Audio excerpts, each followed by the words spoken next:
واتل عليهم نبأ نوح إذ قال لقومه يا قوم إن كان كبر عليكم مقامي وتذكيري بآيات الله فعلى الله توكلت فأجمعوا أمركم وشركاءكم ثم لا يكن أمركم عليكم غمة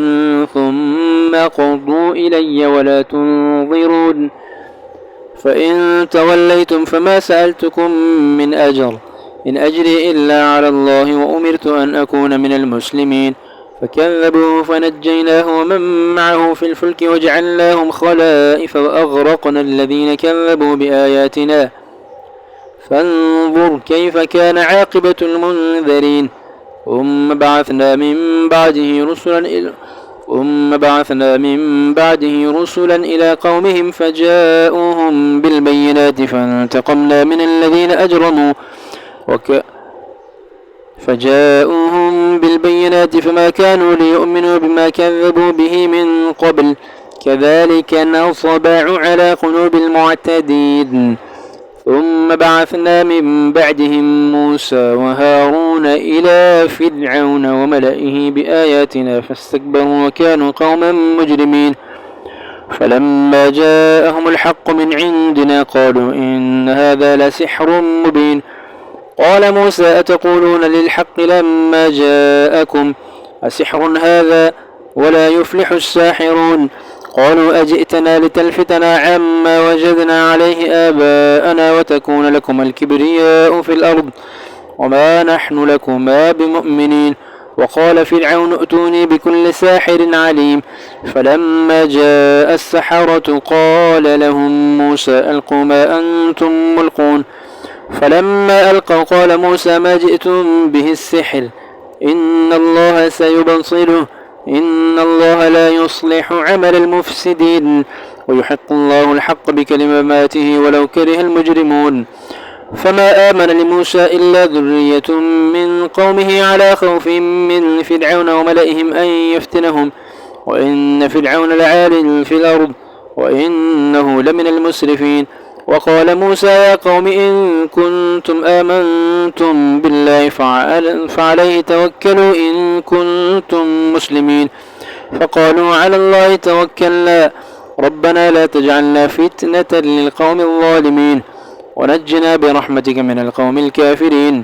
وأوحينا إلى موسى وأخيه أن تبوأ لقومكما بمصر بيوتا وجعلوا بيوتكم قبلة وأقيموا الصلاة وبشر المؤمنين وقال موسى ربنا إنك آتيت فرعون وملأه زينة وأموالا في الحياة الدنيا ربنا ليضلوا عن سبيلك ربنا اطمس على أموالهم واشدد على قلوبهم فلا يؤمنوا حتى يروا العذاب الأليم قال قد أجيبت دعوتكما فاستقيما ولا تتبعان سبيل الذين لا يعلمون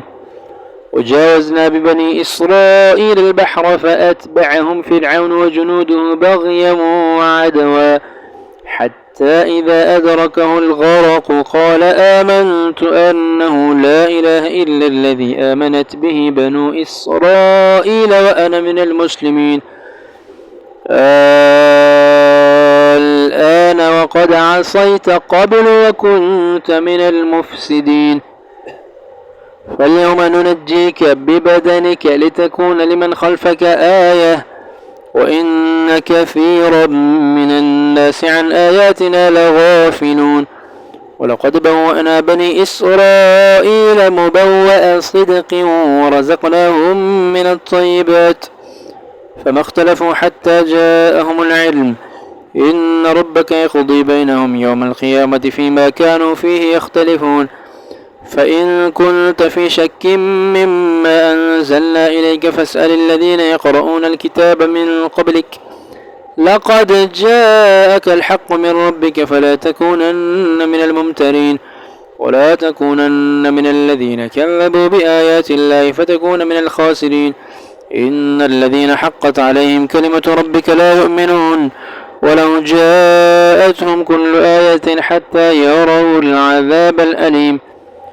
فلولا كانت قرية آمنت فنفعها إيمانها إلا قوم يونس لما آمنوا كشفنا عنهم عذاب الخزي في الحياة الدنيا ومتعناهم إلى حين ولو شاء ربك لآمن من في الأرض كلهم جميعا أفأنت تكره الناس حتى يكونوا مؤمنين وما كان لنفس أن تؤمن إلا بإذن الله ويجعل الرجس على الذين لا يعقلون قل انظروا ماذا في السماوات وما في الأرض وما تغني الآيات والنذر عن قل انظروا ماذا في السماوات والأرض وما تغني الآيات والنذر عن قوم لا يؤمنون فهل ينتظرون إلا مثل أيام الذين خلوا من قبلهم قل فانتظروا إني معكم من المنتظرين ثم ننجي رسلنا والذين آمنوا كذلك حقا علينا ننجي المؤمنين قل يا أيها الناس إن كنتم في شك من ديني فلا أعبد الذين تعبدون من دون الله ولكن أعبد الله الذي يتوفاكم وأمرت أن أكون من المؤمنين وأن أقم وجهك للدين حنيفا ولا تكونن من المشركين ولا تدع من دون الله ما لا ينفعك ولا يضرك فإن فعلت فإنك إذا من الظالمين